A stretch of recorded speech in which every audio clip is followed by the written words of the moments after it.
राना आतिफ साहब।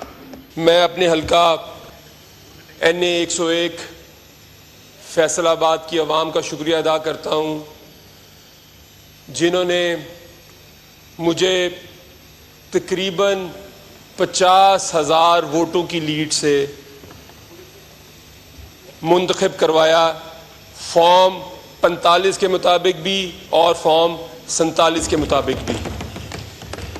और उसके बाद last but not the least, मैं prime minister Imran Khan, chairman Imran Khan, कैदी नंबर 804 ज़मीर का कैदी, मैं इमरान खान साहब का शुक्रिया अदा करता हूँ, जिन्होंने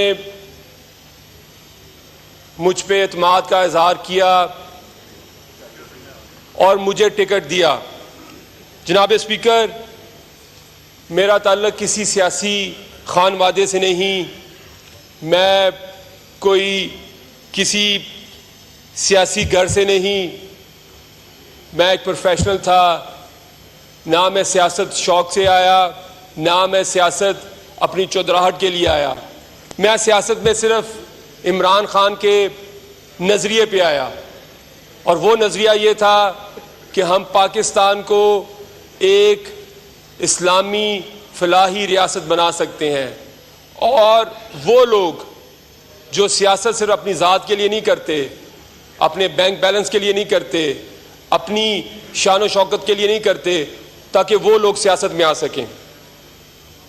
लेकिन आप जानते हैं जनाब स्पीकर, ये इलेक्शन कोई आम इलेक्शन नहीं था। ये इलेक्शन जबर, जुल्म और फस्तायत के अंदर इलेक्शन हुआ था।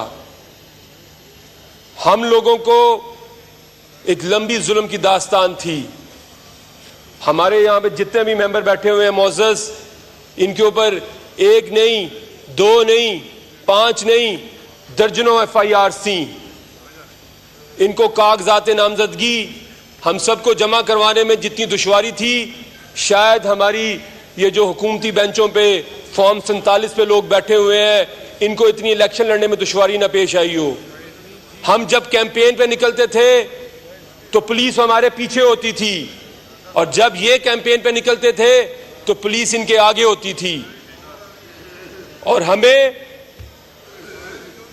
इलेक्शन से सिर्फ 3 हफ्ते पहले हमारे इंतखाबी निशान से महरूम कर दिया गया।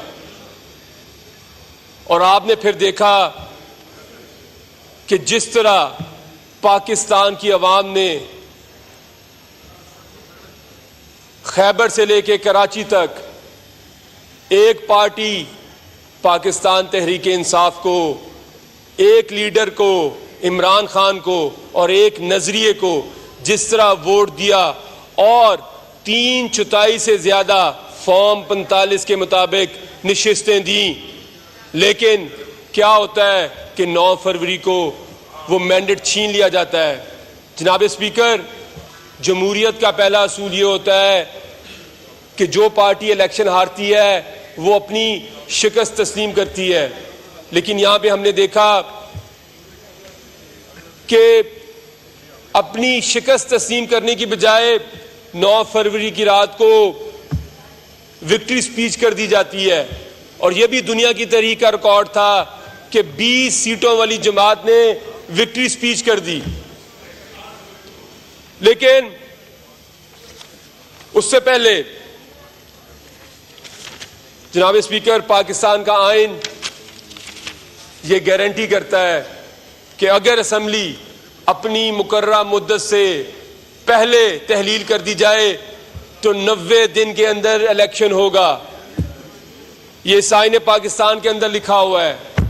लेकिन हमने देखा कि पंजाब असेंबली और खैबर पख्तूनख्वा असेंबली का इलेक्शन 13 माह की मुद्दत के बाद करवाया गया। कौमी असेंबली का इलेक्शन जो आइन कहता था कि 90 दिन के अंदर होना चाहिए, वो 180 दिन के बाद हुआ। लेकिन किसी ने यहाँ पे नोटिस नहीं लिया। बड़ी बड़ी आइन और जमहूरियत की बातें करने वाली जमातें, उन्होंने इस आइन की खुल्लम खुला खिलाफ वर्जी के बारे में कोई बात नहीं की। अब मैं आता हूं इस बजट स्पीच की तरफ। जनाब स्पीकर, ये जो बजट स्पीच ऑनरेबल वजीर खजाना ने की, इसमें ये स्पीच उनकी अपनी हुकूमत जो कि एक जाली और फॉर्म 47 वाली हुकूमत है उसके खिलाफ एक चार्जशीट है। इसमें उन्होंने बार बार लिखा कि मुल्क एक लो ग्रोथ साइकिल के अंदर है। जनाब स्पीकर, और ये लो ग्रोथ साइकिल इसी पीडीएम की हुकूमत ने पैदा किया, क्योंकि जब पाकिस्तान तहरीक इंसाफ की हुकूमत थी, चेयरमैन इमरान खान की लीडरशिप में, वजीर आजम इमरान खान की लीडरशिप में, तो मुल्क की इकॉनमी लो ग्रोथ इकोनॉमिक साइकिल में नहीं थी। इकोनॉमिक सर्वे ऑफ पाकिस्तान 2021-22 और 20-21 ये बताता है कि एक साल ग्रोथ 6% थी और दूसरे साल ग्रोथ 6.37% थी, जिसको इन्होंने 22-23 के अंदर -0.2% कर दिया और अगले साल सिर्फ 2%। पाकिस्तान की तारीख के अंदर एक्सपोर्ट बढ़ रही थी, एक्सपोर्ट $33 बिलियन के करीब हो चुकी थी, जिसको इन्होंने $4 बिलियन गिरा दिया एक साल के अंदर। जो रेमिटेंस थी वो हमारी ऑल टाइम रिकॉर्ड पे जा चुकी थी, $31 बिलियन, क्योंकि ओवरसीज पाकिस्तानी इमरान खान पे एतमाद करते थे, वो गिर के $27 बिलियन पे आ गई। तो हमें एक साल के अंदर $8 बिलियन का सिर्फ डॉलरों की आमदनी में खसारा हुआ, क्योंकि यहां पे एक ऐसी हुकूमत आई जिससे एक्सपोर्ट को भी तबाह कर दिया और हमारी रेमिटेंस को भी नीचे ले गए। जनाब स्पीकर, ये जो नून लीग की हुकूमत है, जब ये 2013 से 18 में भी आई थी तो इन्होंने एक्सपोर्ट को $2 बिलियन गिरा दिया था।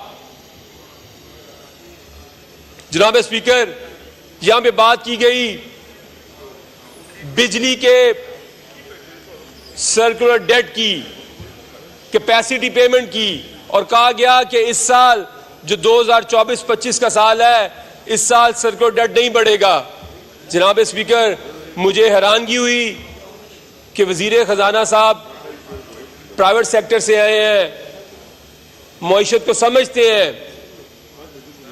इस साल 2800 अरब रुपया कैपेसिटी पेमेंट है और जो सिर्फ बिजली की लागत है वो सिर्फ 1200 अरब रुपया है। इसका मतलब ये है कि अगर 100 रुपया बिजली का जो बिल है उसके अंदर 70 रुपए कैपेसिटी पेमेंट है, मगर ये वो लागत है जो सिर्फ उन बिजली घरों के, बेशक वो चले या ना चले, एक आम आदमी को बर्दाश्त करने पड़ते हैं, और 30% सिर्फ बिजली की लागत है। और ये मैं आपको बताता चलूं, ये 2015 की पावर पॉलिसी जो नून लीग लेके आई थी, जिसमें ये मुआहदे किए गए थे, जो डॉलर बेस्ड रिटर्न किया गया था आईपीपीज को, इसमें आप अगर ये रिपोर्ट पढ़ लें, ये रिपोर्ट हमने नहीं लिखी, ये जो केयर टेकर में एनर्जी मिनिस्टर थे मोहम्मद अली साहब, ये उन्होंने रिपोर्ट लिखी। उन्होंने लिखा है कि कुछ आईपीपीज का जो पे बैक पीरियड था वो सिर्फ 2 साल था, और ये टेक और पे मायदे किए गए, और डॉलर में इनको पेमेंट करनी थी, और अगर इन्फ्लेशन ज्यादा होती थी तो उसके साथ भी लिंक कर दिया गया। और ये बड़े क्रेडिट लेते रहे कि देखें जी, हमने मुल्क से लोड शेडिंग खत्म कर दी। जो बिजली का यूनिट हमारे दौर में 17 से 18 रुपए का था, आज 75 से 80 रुपए का हो चुका है। इंडस्ट्री आपकी नॉन कंपेटिटिव हो चुकी है।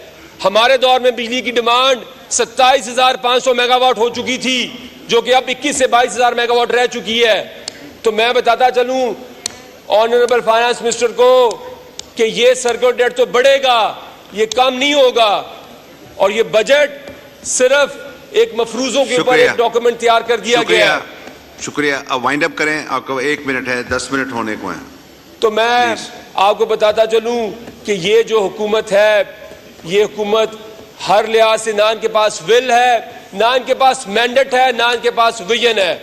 और आखिर में मैं ये कहना चाहता हूं कि जमहूरियत का एक असूल है कि अवाम जिसको वोट दे वही हुकूमत करे। हुकूमत अवाम, वोट अवाम ने पाकिस्तान तहरीक इंसाफ को और इमरान खान को दिया है, और इंशाअल्लाह ताला जल्द ही आप इस ऐवान में चेयरमैन इमरान खान को वज़ीर आज़म देखेंगे और सही मानों में अवामी हुकूमत कायम होगी। बहुत बहुत शुक्रिया। शुक्रिया। मिस आसिया नाज तनोली साहिबा।